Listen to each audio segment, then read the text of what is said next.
Morning. Good morning sir. મજામાં છો? ઘણા વર્ષો પછી આપણે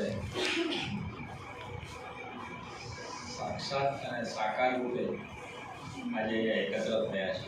એનો આનંદ, એનો ગૌરવ ચોક્કસ આપણને હોય,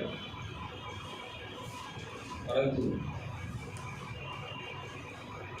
આઈસીએમઆર અને સરકારશ્રીની જે બહાર પાડેલી એસઓપી જે છે એનું આપણે સંપૂર્ણતઃ પાલન કરીએ એવો પણ આજના પ્રસંગથી પ્રથમ આપને અનુરોધ કરું છું. જે મિત્રોએ માસ્ક ના પહેરી હોય એ મિત્રો માસ્ક પહેરી, કારણ કે આપણે એક હોલની અંદર બેઠા છીએ તો માસ્ક જરૂરી છે. એ બાબત પર હું પછી આવું, પહેલાં હું થોડી આ બાબત ઉપર વાત કરી કે આપણા સમાજની તાસીર એવી છે કે આપણે જ્યારે ખુદ ભોગવીએ નહીં ત્યાં સુધી આપણને સામેવાળાનું કહેલું, સાંભળેલું, દેખેલું દુઃખ અને દર્દ એનો અહેસાસ નથી થતો. એટલે વર્તમાન સમયમાં જે પરિસ્થિતિ વિકટ રૂપ ધારણ કરી રહી છે, થર્ડ વેવની આશંકાઓ જતાઈ રહી છે, ત્યારે આપણે સંપૂર્ણતઃ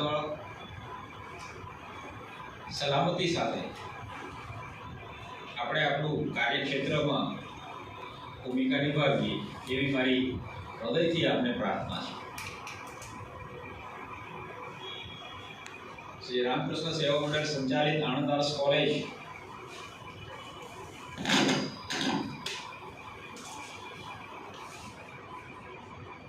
और गुजरात सरकार का प्रकल्प केसीजी दोनों के संयुक्त तत्वाधान में आयोजित फिनिशिंग स्कूल के इस प्रारंभिक बैठक के उद्घाटन में उपस्थित भाई श्री गौरव भाई ठक्कर, इस फिनिशिंग स्कूल के कोऑर्डिनेटर भाई श्री जीतू भाई, हमारी कॉलेज के हमारे हिंदी विभाग के प्राध्यापक और सरदार पटेल यूनिवर्सिटी के सिंडिकेट मेंबर डॉक्टर प्रेमचंद कोरानी जी तथा आप सब विद्यार्थी भाई और बहन मित्रों, आपको जानकर ये खुशी होगी कि फिनिशिंग स्कूल का मतलब ही आपके चरित्र को, आपके करियर को, आपकी पर्सनालिटी को फिनिश करना है.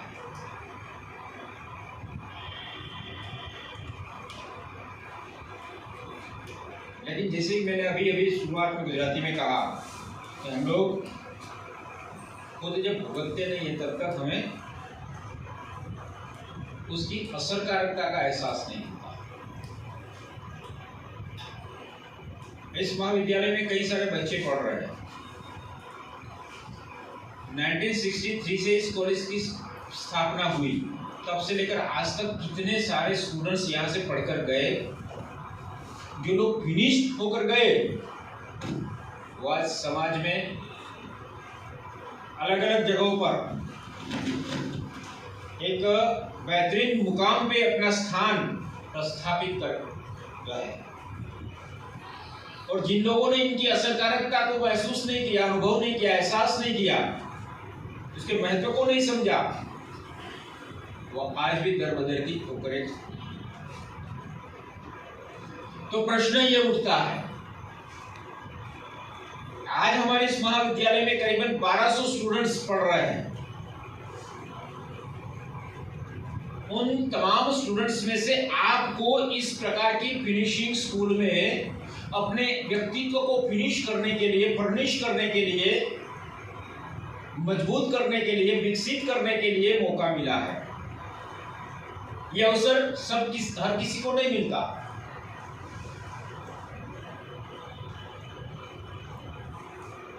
तो हक में है आपके,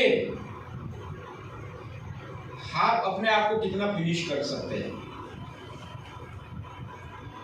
कितना पॉलिश कर सकते हैं, कितना मजबूत कर सकते हैं। मेरी अभी गौरू भाई से बात हुई कि आपको एक ऐसा टास्क दिया जाएगा जिसमें आपकी वीकनेस क्या है, आपकी थ्रेटन क्या है,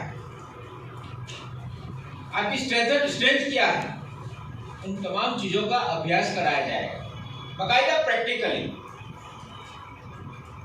कभी कभार हम एक भ्रामक भ्रांति में भ्रमित होकर एक धारणा बना लेते हैं कि हम आर्ट्स में पढ़ने वाले कुछ नहीं कर सकते,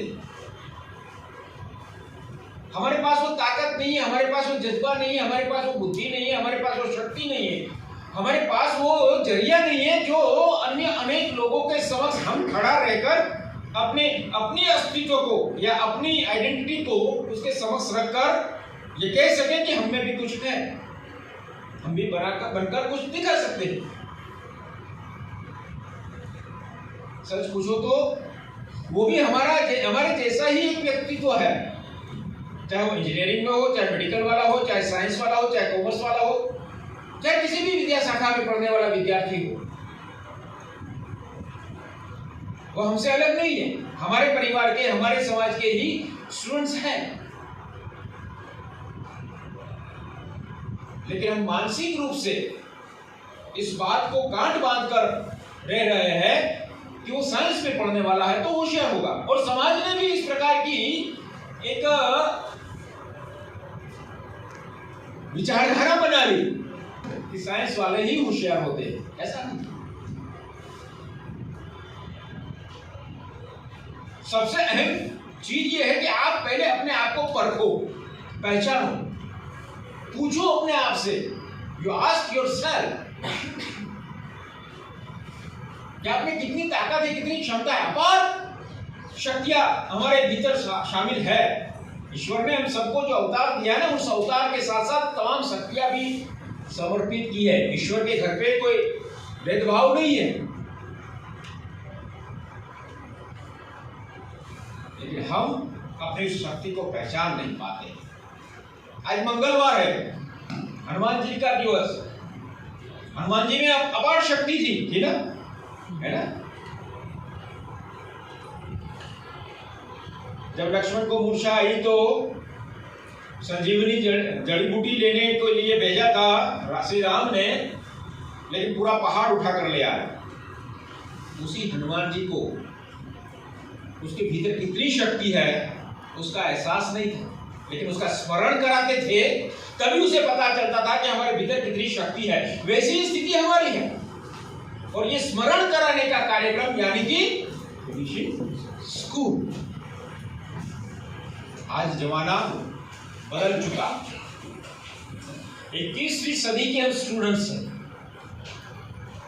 आज विश्व एक प्लेटफॉर्म पर आ चुका है, लेकिन सबसे बड़ी दिक्कत की बात यह है कि हम भाषा को लेकर मार खा जाते हैं, आत्मविश्वास को लेकर मार खा जाते हैं। और वो आत्मविश्वास तभी संभव होता है जब हम तहे दिल से उन तमाम तथ्यों का अभ्यास करके उसके साथ आत्मसात करके एक ऐसे अनुमान पर पहुंचे जिसमें हम बाकायदा एक शिद्दत से अपना पक्ष रख सके। और पक्ष रखने के लिए दूसरा महत्वपूर्ण तत्व है भाषा। हम यहाँ पर आते हैं, हमें सर ने जो बताया उतना ही बोल लेते हैं, हमारा कुछ नहीं जोड़ सकते, क्योंकि हम टाइप कैरेक्टर बन जा रहे हैं। सर ने जो कहा है उतना ही बोलना है, ऐसा नहीं। हमारे पास क्या है, हमारी स्किल क्या है, हमारे पास जो पोटेंशियलिटी है वो कितनी है, और वो तभी संभव होता है, तभी हम सीख सकते हैं जब हम इस प्रकार की गतिविधियों में पार्टिसिपेट करके उसका अभ्यास करते हैं। सब क्लासरूम में इतने टॉपिक्स है, आपको इतने टॉपिक्स करने हैं, और वो टॉपिक का बकायदा काम करके निकल जाते हैं, और आप बिल्कुल एक मूक साक्षी बनकर सुनते हैं, देखते हैं, पढ़ते हैं, कुछ भी करते हैं। बात वहां तक सीमित नहीं है। अगर आपकी पर्सनालिटी को डेवलप करना है, अगर आपका लेवल ऑफ कॉन्फिडेंस बढ़ाना है, अगर मजबूती के साथ आपके अपने अपने अपने करियर में आपको आगे बढ़ना है, अपना एक स्थान कायम करना है, तो आपको इस प्रकार के प्लेटफॉर्म के माध्यम से अपने आप को खंगालना पड़ेगा, ढालना पड़ेगा। कुछ करने के लिए कुछ मशक्कत करनी पड़ेगी, और जब तक आप मशक्कत नहीं करेंगे तब तक आप कुछ नहीं कर पाएंगे। शुरुआत में आपको डर लगेगा, शुरुआत में आपके पैर भी कांपेंगे, शुरुआत में आपके शब्द बोलते वक्त आपकी जीवा भी कांपेगी, शब्द टूटेंगे, पसीना छूटेगा, सब कुछ होगा।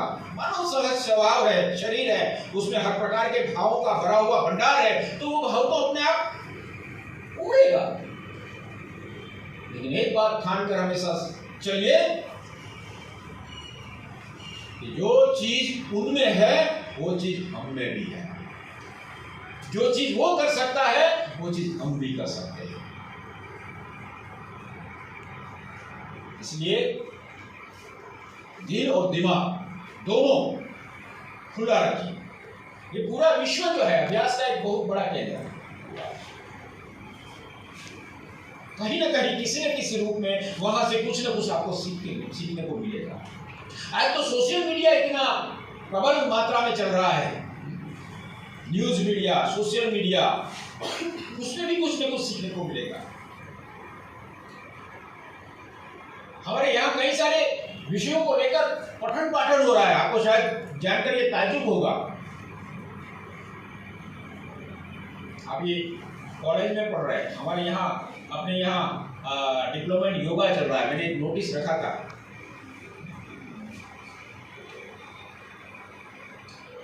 केवल 12th पास वाले बच्चे इस पढ़ाई के साथ साथ वो भी कोर्स कर सकते हैं।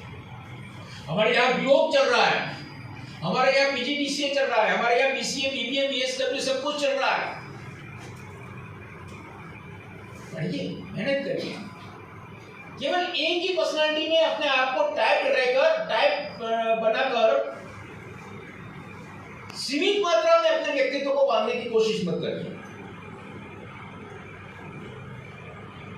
मैंने ऐसे कई उदाहरण देखे जो अपनी उम्र के अंतिम पड़ाव में पहुंचने के बाद भी नए नए कोर्सेज में लोग दाखिला लेते हैं।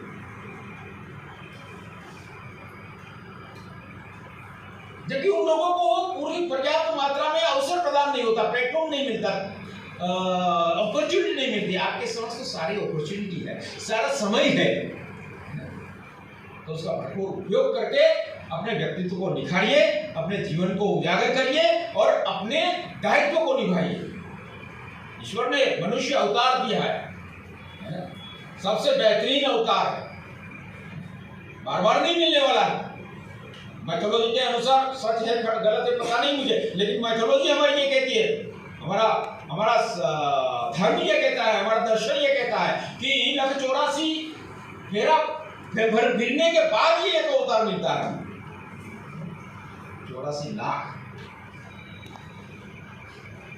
तो समझिए हम कितने मूल्यवान होंगे, है ना, कितने भाग्यवान होंगे उस जीवन के मूल्य को समझकर।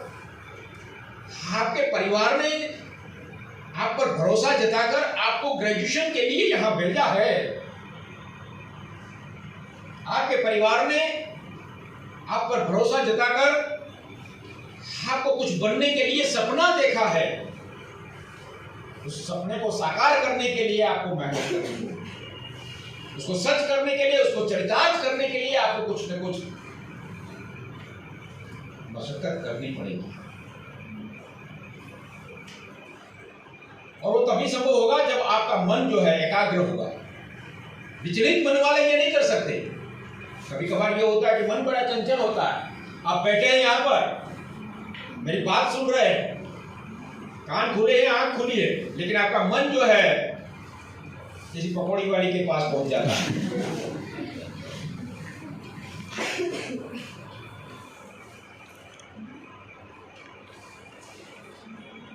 आप बैठे हैं यहाँ पर, गौरव भाई की लेक्चर सुन रहे हैं, लेकिन बार बार आपका मन जो है घड़ी देखने के लिए ललायत हो रहा है, कितना बजे छूटे से आप अरे अपनी बस કેટલા વાગે છે? આપણી બસ આવવાની છે, વરસાદ તો નહીં હોય। સવાર તારી મમ્મી કે કહેતી હતી કે આપણે કેટલા વાગે જવાનું છે, કેટલા વાગે પાછા આવવાના છે, कई तरह की फिजूल विचारों में हमारा मन जो है भटक जाता है और हमें अपने लक्ष्य के मार्ग पर प्रशस्त करने से रोक देता है। जहां पर भी रहो 100% दो, मेरा कहने का मतलब ये 100% अपना दो, आधा अधूरा मत करो, कोई भी काम आधा अधूरा मत छोड़ो, जो भी करो पूरा करो, और जब तक पूरा करके आगे बढ़ोगे फिर देखेगा अपने आप को कि आप कितने काबिल हैं।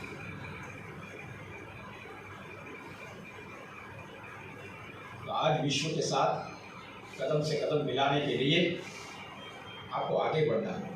सरकार विविध आयामों के जरिए अनुदान देकर, अनुदान ग्रांट पैसे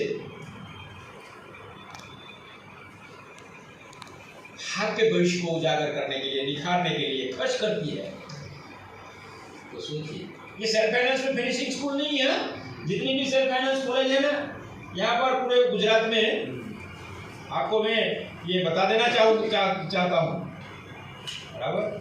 ये ग्रांटेड एड कॉलेज में ही इस प्रकार की व्यवस्था सरकार ने की है,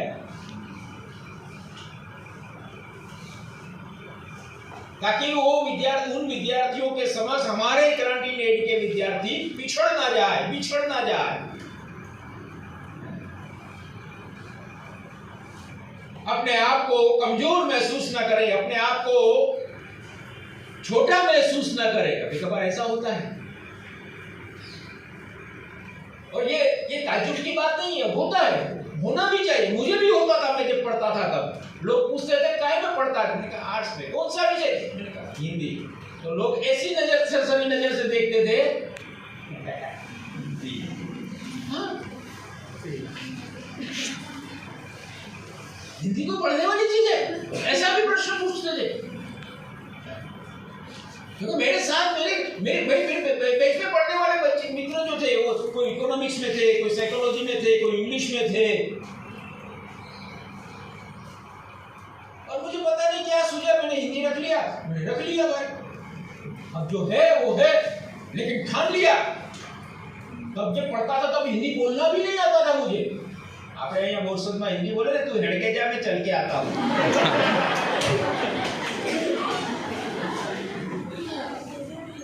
वैसी हिंदी थी मेरी, क्योंकि हम गुजराती लोग हैं, हम अंग्रेजी बोल लेते, लेकिन हिंदी बोलने की जब कोशिश करते हैं तो हम लोग अक्सर मार खा जाते हैं, क्योंकि वो टोन, वो लहजा, वो रवानगी, वो लचीलापन जो हिंदी में है वो गुजराती में नहीं है। इसलिए हम बोलते थे तो पता चल जाता था, ये तो पक्का गुजराती है। तो हमने सीखा, कोशिश की। वैसे ही अंग्रेजी की है, अंग्रेजी आप अपनी गुजराती टोन में बोलने की कोशिश करोगे तो पता चल जाएगा कि ये तो गुजराती है, आने कहीं वो अंग्रेजी आवड़ती नहीं भाई। लेकिन अंग्रेजी के मूल टोन को पकड़िए, उसके प्रोनाउंसिएशन को पकड़िए, उच्चारण के, जो इंग्लिश वाले होंगे उसमें वो ध्वनि शास्त्र आता होगा, उच्चारण के स्रोत, कौन सा स्वर, कौन सा व्यंजन, कौन से अवयव से उच्चारित किया जाता है ना, कौन सी ध्वनि किस प्रकार से उच्चारित की जाती है, उसको पकड़िए।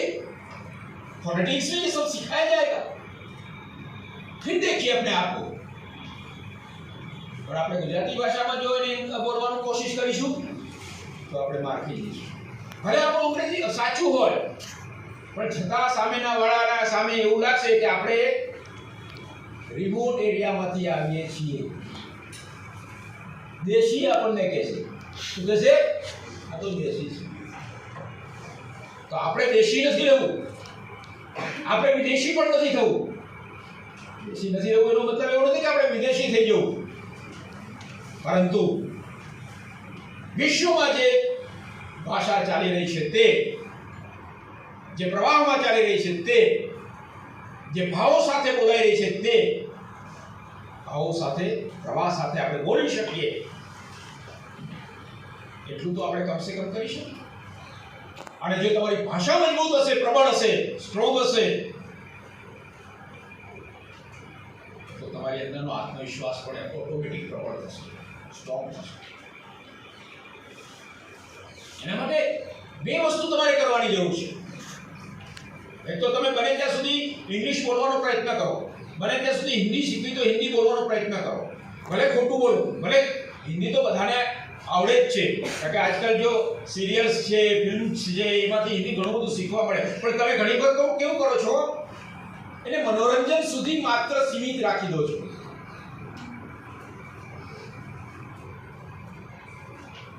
આજકાલ ઘણી બધી સિરિયલ ટીવી પર આવે છે. જો મેં તો કોઈ જોઈ નથી, મને નામ કઈ ખબર નથી, પણ હમણાં કે મોબાઈલ में कोई जा रहा था, कुछ रंग प्यार के ऐसा कुछ. अब सोचिए, जो देखते हैं बच्चे, देखिए देखना कोई गलत बात नहीं है. मैं तो हमेशा कहता हूँ ये सब देखिए, मन को रंजन की आवश्यकता है, मनोरंजन चाहिए. मूवीज भी देखिए, सीरियल्स भी देखिए, जो भी मन करे वो करिए. ओशो ये कहता है आपका मन पूरा संतुष्ट होना चाहिए, फिर अपने लक्ष्य पर आगे बढ़िए. लेकिन उसमें जो चरित्र होते हैं ना, जो रोल करते हैं, उसको भी देखिए. वो चरित्र जो है, जिस सिचुएशन, उसमें सिचुएशन क्रिएट करते हैं बकायदा डायरेक्टर, है ना. परिस्थितियां, कभी इमोशनल सीन होता है, कभी अग्रेशन होता है, कभी सोशल होता है. उस समय वो चरित्र जिन भाषा को, शब्दों को लेकर प्रयोग करते हैं, जिस प्रकार खड़े रहते हैं, जिस प्रकार वो वॉक करते हैं, जिस प्रकार वो लुक देते हैं, इत्यादि तमाम तथ्यों का भी अभ्यास करिए. पर्सनालिटी तभी डेवलप होगी. तो આપણે શું થાય, આપણે ઉભા રહીએ, આપણે પેલો ઘોડો ઊભો એમ, આપણે બે લોકો ઉભા પણ નથી રહી શકતા. થોડી વાર માટે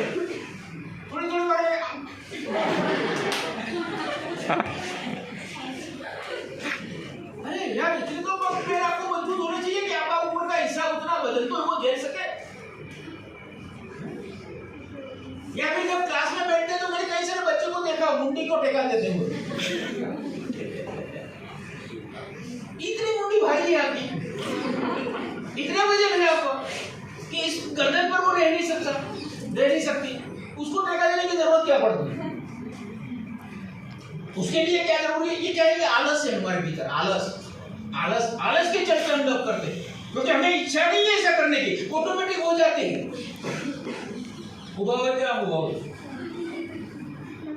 कुछ लोग बैठे घुटन को ऐसे करते रहते हैं. मैंने कई बड़े लोगों को देखा स्टेज पर बैठे हुए, वो ठीक से स्थिर बैठ ही नहीं सकते.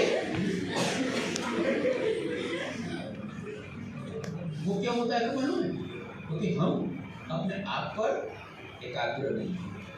हमारा ध्यान जो है बढ़ जाता है, और ध्यान बढ़ जाता है तो शक्ति बढ़ जाती है, और शक्ति बढ़ जाती है तो जो हम सीखने के लिए बैठे वो सीख नहीं पाएंगे पूर्णतः. इसीलिए 100% शब्द का जो मैंने प्रयोग किया वो इसलिए किया.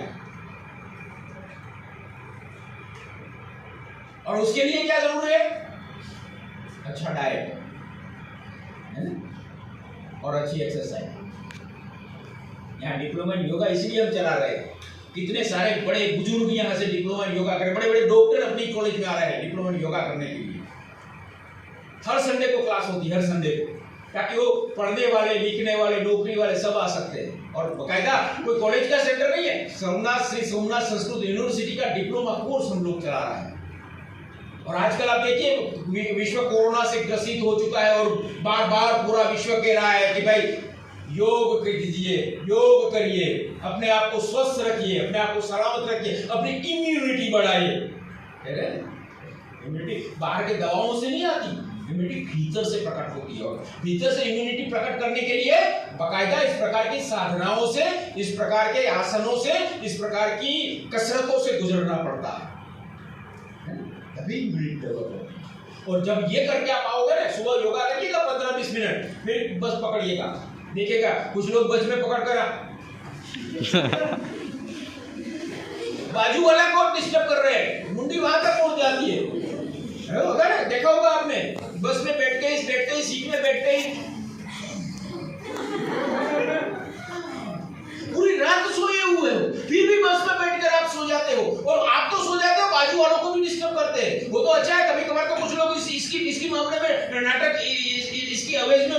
मजे भी ले लेते हैं। अगर सुंदर लड़की होती है तो भी मुंडी अड़ा दी, ये कहते मैं तो नींद में था। ऐसे भी गलत इस्तेमाल लाभ उठा लेते हैं लोग। इसके लिए मजबूती के साथ आपको इन तमाम परिवेशों से गुजरना होगा और तभी जाके आप फिनिशिंग चरित्र वाले विद्यार्थी बन सकते हैं। बराबर? વધુ નહીં કહું કારણ કે તમને કંટાળો આવશે મારી વાતોમાં, જે કરવાનું છે એ તમને મજા આવશે, પરંતુ ખરી વખત જ્યારે તમારું સંપૂર્ણ સત્ર પૂરું થશે આ સેશન પછી હું પાછું આવીશ અને પછી આપણે પાછું એક સેશન લઈને આપણે ઇન્ટરેક્શન કરીશું. બરાબર? એટલે મને એવી આશા છે, મને એવી ઉમ્મીદ છે અને મને ગૌરવ પણ છે કે તમે મારી સંસ્થાના વિદ્યાર્થી અને મારી સંસ્થાનો વિદ્યાર્થી જ્યારે માર્કેટમાં જાય ને ત્યારે એમ થાય કે કઈ કોલેજમાંથી ભાઈ તું આવે તો આણંદ દાસમાંથી. ઓહો, આણંદ દાસમાંથી એવું તમે વ્યક્તિત્વ બનાવો ત્યાં, તો મને પરિવારને, તમારા મમ્મી પપ્પાને, તમારા સમાજને બધાને ગૌરવ દેવાનું મન થાય. બરાબર? અત્યારે તમારી પાસે આના સિવાય બીજું કશું કરવાનું જ નથી અને આપણે 1.5 વર્ષથી ઘેરે બેઠા હતા. હવે તો આપણે પૂરા જોશ સાથે આપણે આમાં આવવું જોઈએ, હે ને? આવું જોઈએ. કેટલા કંટાળી ગયા હતા લોકો, કર્ફ્યુ હોવા છતાં પણ ખાટલી ગલીમાં નીકળી જતા કરવા કંટાળો આવે. કેટલું કરવા રહેવું આપણે?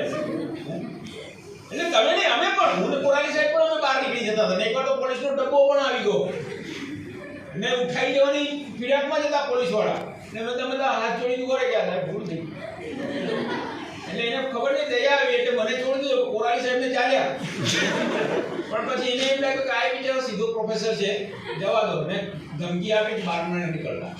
તો હવે નહીં નીકળ્યું. તો આપણે માનવ જાત, આપણે થોડા હકડા બેસીએ ઘરમાં, રોડ ઉપર ના નીકળીએ તો ગલીઓમાં ઘૂસીએ પણ નીકળીએ તો ખરા. એટલે આપણી જે અત્યારે 1.5 વર્ષથી જે શક્તિઓ કુંઠિત થઈ ગઈ છે એને હવે બહાર લાવો અને એક નવા આયામો સાથે જીવનને આગળ વધારવાનો પ્રયત્ન કરો એવી શુભેચ્છા સાથે આપ સૌને આ પ્રસંગે મને બોલાવ્યો, 2 શબ્દો કહેવાનો અવસર મળ્યો એ બદલ જીતુભાઈ અને આપ સૌને અભિનંદન આપું છું. Thank you very much.